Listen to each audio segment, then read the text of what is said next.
जय हिंद दोस्तों, कैसे हो आप सभी। उम्मीद करता हूं दोस्तों आप सभी बहुत ही बढ़िया होंगे। दोस्तों आज की वीडियो में बात करने वाले हैं ऐसी आपको दोस्तों ग्रैंड लीग की 3 टिप्स बताने वाला हूं, जिन्हें अगर आप आज तक फॉलो नहीं करती थी तो आज से फॉलो कर देख लीजिएगा। आपको बहुत ही ज़्यादा अंतर देखने को मिल जाएगा ग्रैंड लीग की रैंक्स में। तो देखिएगा दोस्तों, आगे बढ़ूँ उससे पहले बोल रहा हूँ, अगर आप टेलीग्राम पर नहीं जुड़े हो तो यहाँ से जुड़ जाइएगा दोस्तों, क्योंकि फैंटेसी में आपको 100 से ज़्यादा चैनल्स देखने को मिल जाएंगी। सब आपको प्लस के स्टेज दिखाकर कंफ्यूज कर देंगे। इसे भी रख सकते हो, उससे भी रख सकते हो। आपका भाई आपको बिल्कुल भी कंफ्यूज नहीं करेगा, इसलिए यहाँ से टेलीग्राम पर जुड़ जाइएगा। मैं लिंक दे दूंगा, वहाँ से जुड़ सकते हो, ठीक है, याद रखिएगा। तो सबसे पहले दोस्तों याद रखिएगा, जब भी आप ये वाली आपको टिप फॉलो करनी है, प्लेयर्स फॉर्म, ठीक है, याद रखिएगा दोस्तों, किसी प्लेयर के लिए यहाँ पर बहुत ही इंपॉर्टेंट होता है उसका फॉर्म कैसा चल रहा है। अगर बड़ा प्लेयर भी है, उसका फॉर्म नहीं चल रहा है तो ज़्यादातर मैचेस में वो फ्लॉप हो जाएगा। और अगर कोई छोटा प्लेयर भी है, न्यू प्लेयर भी है, अगर उसका फॉर्म चल रहा है तो ज़्यादातर मैचेस में वो आपको परफॉर्मेंस दे देगा, ठीक है, याद रखिएगा। तो इसलिए यहाँ पर बोल रहा हूँ, प्लेयर्स का फॉर्म आप देखिएगा। लास्ट 5 मैच देख लें आपको किसी प्लेयर के लिए, जिस भी आप प्लेयर को अपनी टीम में रख ले हो, लास्ट 5 मैच देख लीजिएगा, आपको पता चल जाएगा प्लेयर फॉर्म में है या नहीं है, ठीक है। एग्जाम्पल के लिए दोस्तों आप सभी को बता देता हूँ, जैसा आप सभी को पता होगा IPL 2023 में दोस्तों आपके विराट कोहली का फॉर्म बहुत ही अच्छा गया, ठीक है, मतलब बहुत अच्छा आप मान सकते हो, क्योंकि IPL 2022 देखोगे उनका तो इतना बेस्ट नहीं गया था। आप देख लीजिएगा, ठीक है, उनका उठाकर रिकॉर्ड्स जो आप देखोगे IPL 2022 में ज़्यादातर मैचेस में वो फ्लॉप हो गए थे। IPL 2023 देखोगे तो वहाँ पर उन्होंने परफॉर्मेंस दी थी। 2 प्लेयर्स के और नाम बता देता हूँ। तो दोस्तों प्लेयर तो वही हैं, पर चेंज होता है ईयर, तो वहाँ पर प्लेयर का फॉर्म चला जाता है, तो फिर ज़्यादातर ऐसा होता है कि वो परफॉर्मेंस नहीं देता। 2 प्लेयर के नाम बता देता हूँ, दीपक हुडा और दिनेश कार्तिक। इन दोनों प्लेयर्स का IPL 2022 बहुत अच्छा गया था। IPL 2023 देखोगे इन दोनों प्लेयर्स का तो बिल्कुल भी खास नहीं गया, ठीक है। तो प्लेयर तो वही है, बस फॉर्म चला गया तो ज़्यादातर मैचेस में परफॉर्मेंस नहीं दिया, ठीक है, याद रखिएगा। तो इसलिए बोल रहा हूँ, किसी प्लेयर को अपनी टीम में रख रहे हो, उसका फॉर्म देख लीजिएगा, लास्ट 5 मैच देख लीजिएगा, आपको पता चल जाएगा। अब देखिएगा दोस्तों, वो कोई भी हो सकता है, आपका बैट्समैन हो, ऑलराउंडर हो या आपका बॉलर हो, सभी के लिए प्लेयर का फॉर्म इंपॉर्टेंट होता है उनका, ठीक है। तो याद रखिएगा दोस्तों। सेकंड टिप की ओर बढ़ूँ उससे पहले बोल रहा हूँ, अगर आप यहाँ पर दोस्तों सबसे बेस्ट एप्लीकेशन जानना चाहते हो तो याद रखिएगा दोस्तों, विजन 11 सबसे बेस्ट एप्लीकेशन है। यहाँ पर खेलोगे तो फ़ायदा क्या होगा वो बता देता हूँ। देखिएगा दोस्तों, मैंने लिख कर रखा 550 का प्रॉफिट। अब ये होगा कैसे, देखिएगा ड्रीम 11 पे आपको कॉन्टेस्ट देखने को मिलेगा 5750 रुपये में, ठीक है। प्राइस पोल कितना 10,000 है। वही कॉन्टेस्ट आपको विजन 11 पर मिलेगा 5199 रुपये में, प्राइस पोल कितना 10,000 है। तो दोनों को प्राइस पोल तो दोस्तों सेम है। यहाँ पर 550 रुपये विजन 11 कम लेती है और ड्रीम 11 550 रुपये आपसे ज़्यादा लेती है सेम टू सेम कॉन्टेस्ट के लिए, ठीक है, याद रखिएगा। तो जिसके पास भी विजन 11 ना हो, एप्लीकेशन का लिंक दे दिया है, डाउनलोड कर लीजिएगा। चलिएगा दोस्तों, यहाँ पर चलते हैं सेकंड नंबर की टिप की ओर। तो यहाँ पर आप दोस्तों देख पा रहे हो कि पिच रिपोर्ट दोस्तों बहुत इंपॉर्टेंट होते हैं आपकी T20 में और ODI मैचेस के लिए, क्योंकि दोस्तों आप सभी को पता होगा, यहाँ पर कोई भी टॉस जीतता है तो पहले बॉल फर्स्ट करता है, ठीक है, मतलब बैट फर्स्ट नहीं करता, बॉल फर्स्ट करता है, चेज करना पसंद करता है। जबकि आपने टेस्ट मैच में देखा होगा, वहाँ पर कोई भी कैप्टन टॉस जीतता है तो 50-50 चांस होता है, बॉल फर्स्ट भी बोल सकता है या बैट फर्स्ट भी बोल सकता है, ठीक है। जबकि आपने यहाँ पर T20 और ODI मैचेस में देखा होगा बॉल फर्स्ट ज़्यादातर मैचेस में करते हैं। आप ये मान सकते हो 8 मैचेस में बॉल फर्स्ट करेंगे, 2 मैचेस में बैट फर्स्ट कर लेंगे, ठीक है, याद रखना। तो 3 टाइप्स के आपको पिच देखने को मिल जाएगी, बैटिंग फ्रेंडली, बैलेंस पिच और बॉलिंग पिच। अब नाम से ही समझ आ रहा है दोस्तों आप सभी को कि बैटिंग फ्रेंडली पिच है तो बैट्समैन आपके ज़्यादातर परफॉर्मेंस देंगे, ठीक है, तो स्कोर ज़्यादा बनेगा। अगर मैं T20 में बात करता हूँ, बैटिंग फ्रेंडली पिचेस पर कितना ज़्यादातर स्कोर देखने को मिलेगा, वो आपको देखने को मिलेगा दोस्तों बैटिंग फ्रेंडली पिचेस पर T20 में 170 से प्लस ज़्यादातर आपको देखने को मिलेगा, ठीक है। 180 भी हो सकता है, 200 भी हो सकता है, 190 भी हो सकता है, ठीक है, याद रखिएगा। अगर दोस्तों यहाँ पर मैं बैलेंस पिच की बात करता हूँ तो बैलेंस पिचेस पर दोस्तों ज़्यादातर जो स्कोर आपको देखने को मिलेगा और कौन बनाएगा वो बता देता हूँ। सबसे पहले तो देखिएगा दोस्तों, ऑलराउंडर्स परफॉर्म करते हैं बैटिंग बैलेंस पिच पे, क्योंकि ज़्यादातर जो बैटिंग फ्रेंडली पिच होती है वहाँ पर तो ओपनर्स आपके ज़्यादातर परफॉर्मेंस दे देते हैं, पर बैलेंस पिच पे ज़्यादातर ओपनर्स फेल हो जाते हैं, ठीक है। ऊपर के 2 प्लेयर ज़्यादातर आउट हो जाएंगे। उसके बाद क्या होगा, बैलेंस पिच पे आपके ऑलराउंडर्स आते हैं 4 नंबर, 5 नंबर, 6 नंबर। ये ज़्यादातर बैटिंग ऑर्डर किसका होता है? ऑलराउंडर्स का होता है सभी टीम से, ठीक है। आपके इंटरनेशनल मैचेस हों या आपके यहाँ पर IPL के मैचेस हों, ठीक है।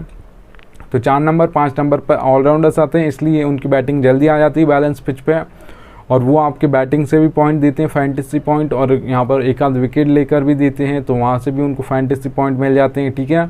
तो बैलेंस पिचेस पर आपके ऑलराउंडर्स परफॉर्मेंस देते हैं ज़्यादातर। और याद रखिए दोस्तों, जो बैलेंस पिचेस होती हैं वहाँ पर जो आपको ज़्यादातर T20 में स्कोर देखने को मिलेगा, वो देखने को मिलेगा 150 से लेकर 170 के बीच में, ठीक है। ज़्यादातर जो बैलेंस पिचेस पर देखा जाता है 160 165 देखा जाता है, याद रखिएगा, ठीक है। स्कोर की अगर मैं बात करूँ यहाँ पर दोस्तों, मैं बॉलिंग पिच की बात करता हूँ तो याद रखिएगा 2 टाइप्स के। तो सबसे पहले हमारे बॉलर्स होते हैं, एक पेसर्स होते हैं, एक आपके स्पिनर्स होते हैं। ज़्यादातर जो विकेट लेते हैं आपके पेसर्स लेते हैं, क्योंकि वो पावर प्ले में बॉलिंग करते हैं जहाँ पर विकेट गिरते हैं, और उसके बाद सबसे ज़्यादा जो विकेट गिरते हैं वो डेथ में गिरते हैं, क्योंकि वहाँ पर आपको हर बॉल पर बल्ला घुमाना होता है, ठीक है। वहाँ पर एक एक बॉल अगर आप डॉट करते हो तो याद रखिएगा आप अपनी टीम के लिए बेकार करते हो, स्कोर बोर्ड कम कर देते हो, सामने वाली टीम के लिए ईजी हो जाता है, ठीक है। तो इसलिए यहाँ पर जो भी मतलब बॉलिंग जो करते हैं आपके फास्ट बॉलर्स ही करते हैं डेथ में, और ज़्यादातर जो हैट्रिक्स भी ली जाती हैं वो डेथ ओवर्स में ही ली जाती हैं, क्योंकि वहाँ पर आपको हर बॉल पर बल्ला चलाना पहली बॉल से, ठीक है। आप सेट हुए हो या नहीं हुए हो, सेट बल्लेबाज भी है तो हर बॉल पर घुमाएगा। जबकि मिडिल ओवर्स में कौन डालते हैं दोस्तों? आपके स्पिनर्स डालते हैं, इसलिए वो ज़्यादातर विकेट नहीं ले पाते हैं वहाँ पर। तो मतलब आपको पारी को चलाना होता है किसी भी बैट्समैन को। आपके जो मैचेस हो गए, ODI मैचेस हो गए, वहाँ पर भी आपके 10 के बाद पावर प्ले ख़त्म हो जाता है, उसके बाद स्पिनर्स आते हैं, ठीक है। तो इसलिए आपके स्पिनर्स कम विकेट लेते हैं, और जो अच्छा क्वालिटी स्पिनर होता है वही लेता है ज़्यादातर विकेट, ठीक है, इतना याद रखिएगा। तो बॉलिंग पिचेस पर दोस्तों जो आपको ज़्यादातर इसको देखने को मिलेगा, वो देखने को मिलेगा दोस्तों T20 में 130 से लेकर 150 के बीच में ज़्यादातर देखने को मिलेगा। 140 से 145 ज़्यादातर देखा जाता है बॉलिंग पिचेस पर, ठीक है, याद रखिएगा। और सबसे ज़्यादा कौन विकेट लेकर दोस्तों बॉलिंग पिचेस पर? यहाँ पर आपके याद रखिएगा पेसर्स ही लेंगे, फास्ट बॉलर्स ही लेंगे, ठीक है, याद रखना। चलिएगा दोस्तों, अब 3rd नंबर की टिप बता देता हूँ आप सभी के लिए। तो देखिएगा दोस्तों, बैटिंग ऑर्डर आपको पता होना चाहिए सभी प्लेयर का, ठीक है। और याद रखिएगा फैंटेसी में कोई भी एक एक प्लेयर का बैटिंग ऑर्डर नहीं बताता, आपको है आपको एक एक प्लेयर का बैटिंग ऑर्डर बताता है। जिस टीम के हम मैचेस देखते हैं उसका तो हमको बैटिंग ऑर्डर पता होता है, पर जिस टीम के हम मैचेस नहीं देखते उसका बैटिंग ऑर्डर पता नहीं होता। और याद रखिएगा दोस्तों, आपका भाई आपको बैटिंग ऑर्डर भी बताता है, और साथ में कौन कहाँ पर बॉलिंग करेगा ये भी बताता है। जैसे कौन सा बॉलर यहाँ पर पावर प्ले में बॉलिंग करेगा, कौन सा बॉलर मिडिल ओवर्स में करेगा, और कौन सा बॉलर डेथ ओवर्स में करेगा। तो एक एक प्लेयर की पूरी डिटेल आपका भाई देता है फैंटेसी में, और कोई भी नहीं देता, इतना याद रखिएगा, ठीक है। तो याद से देख लीजिएगा दोस्तों, विकेट कीपर, बैट्समैन, ऑलराउंडर और यहाँ पर बॉलर, आपके 4 सेक्शन मिलते हैं सभी एप्लीकेशन में। आपका भाई आपको कैसे समझाता है मैं समझा देता हूँ आप सभी को। देखिएगा रोहित शर्मा के सामने 2 नंबर लिखा है, बैट्समैन है इसलिए लिखा है। विराट कोहली के सामने 3 नंबर लिखा है, बैट्समैन है इसलिए 3 नंबर लिखे है, ठीक है, बैटिंग ऑर्डर है इनका। तो ऐसे मैं आपको एक एक प्लेयर का नंबर बताऊँगा कि इस नंबर पर ये बैटिंग करने आएगा।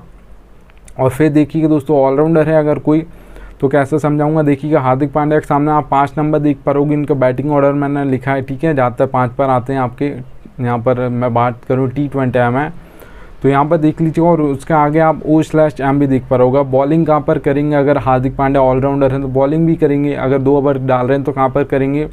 पावर प्ले में दोस्तों 1 ओवर डालेंगे, ठीक है, ओपनिंग में 1 ओवर डालेंगे, मिडिल M का मतलब मिडिल ओवर्स में 1 ओवर डालेंगे, ठीक है। तो याद रखिएगा। तो ऐसे ही एक प्लेयर का बताऊंगा, अगर 4 ओवर डालेंगे हार्दिक पांड्या उस दिन तो फिर कैसे बॉलिंग करेंगे आप जी को बता देता हूँ।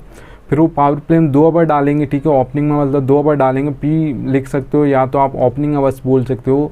तो पावर प्ले में 2 ओवर डालेंगे, मिडिल में 2 ओवर डालेंगे, क्योंकि हार्दिक पांड्या ज़्यादातर डेथ में बॉलिंग नहीं करते हैं, तो वो पावर प्ले और मिडिल ओवर्स में बॉलिंग करते हैं, ठीक है, याद रखिएगा। तो ऐसे मैं आपको बताऊँगा। एक और एग्जाम्पल ले लेते हैं, भुवनेश्वर कुमार के सामने आप देख पा रहे हो दोस्तों बॉलर हैं, तो यहाँ पर O/D लिखा हो। ओप का मतलब ओपनिंग में 2 ओवर डालेंगे डेथ ओवर में, D का मतलब डेथ ओवर्स, ठीक है, तो वहाँ पर 2 ओवर डालेंगे।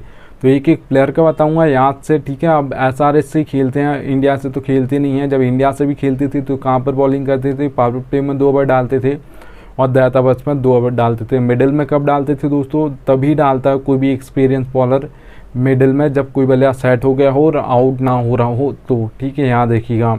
तो इसलिए बोल रहा हूँ एक एक प्लेयर का फैंटेसी में कोई भी नहीं बताता, इसलिए यहाँ से टेलीग्राम पर जुड़ जाइएगा। चलिए दोस्तों आगे चलता हूँ। तो यहाँ पर आप देख पा रहोगे ये फैंटेसी की दोस्तों रियलिटी बता रहा हूँ आप सभी को, पर कोई बताएगा नहीं, इतना याद रखिएगा, ठीक है। तो नीड लक दोस्तों ज़रूरत पड़ेगी आपको लक की। कोई भी कॉन्टेस्ट आप खेलते हो फैंटेसी में, हेड टू हेड हो, स्मॉल लीग हो, ग्रैंड लीग हो, मेगा ग्रैंड लीग हो, ठीक है, उसमें लक की ज़रूरत पड़ती है। कितना % पड़ता है वो बता देता हूँ, ये रियलिटी पर फैंटेसी में कोई बताता नहीं है, ठीक है। हेड टू हेड कॉन्टेस्ट दोस्तों खेलते हो जिसमें 2 ही मेंबर होते हैं, एक मैं हूँगा एक आप होगे, या तो मैं जीतूंगा या आप जीतोगी, ठीक है। तो वहाँ पर अगर आपको अच्छी खासी फैंटेसी की नॉलेज है तो 10% आपका लक चलता है और 90% आपकी नॉलेज चलती है हेड टू हेड कॉन्टेस्ट में, क्योंकि 2 ही मेंबर हैं। तो या तो आप जीतोगे या मैं जीतूंगा। जिसको अच्छी खासी नॉलेज है फैंटेसी की, एक अच्छी टीम क्रिएट करके लाया है, तो फिर आप head to head contest easily जीत जाओगे, इतना याद रखिएगा। अगर दोस्तों यहाँ पर मैं स्मॉल लीग की बात करता हूँ जिसमें 3 से 4 मेंबर कॉन्टेस्ट होते हैं, तो अब मेंबर्स बढ़ गए हैं, 3 से 4 मेंबर हो गए हैं, तो याद रखिएगा 20% आपका लक हो जाएगा और 80% आपकी नॉलेज चलेगी स्मॉल लीग कॉन्टेस्ट में, क्योंकि 1 से 2 मेंबर्स बढ़ रहे हैं, इसलिए लक परसेंटेज 10 से 20 हो जाएगा और 80% आपकी नॉलेज चलेगी यहाँ पर भी, ठीक है, याद रखिएगा। अगर दोस्तों मैं grand league mega grand league contest की बात करता हूँ तो याद रखिएगा 50-50 होता है।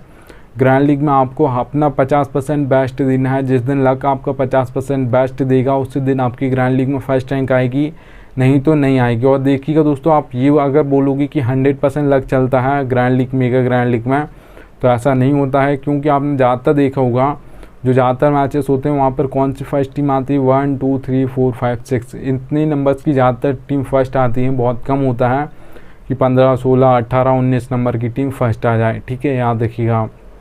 तो थोड़ा बहुत आपको नॉलेज लगाना है और थोड़ा बहुत आपको लक पर, मतलब 50-50 हो जाना है, ठीक है, याद रखिएगा। तो थोड़ा आपको अपना बेस्ट देना है, तभी आपका लक भी साथ देगा, तभी आपकी ग्रैंड लीग में फर्स्ट रैंक आएगी, नहीं तो नहीं आएगी। आप 100 टीम बनाओ, 200 टीम बनाओ, 1000 टीम बना लो, ठीक है, जब आप खुद जीतना चाहोगे तभी आपका लक भी साथ देगा, इतना याद रखिएगा, ठीक है।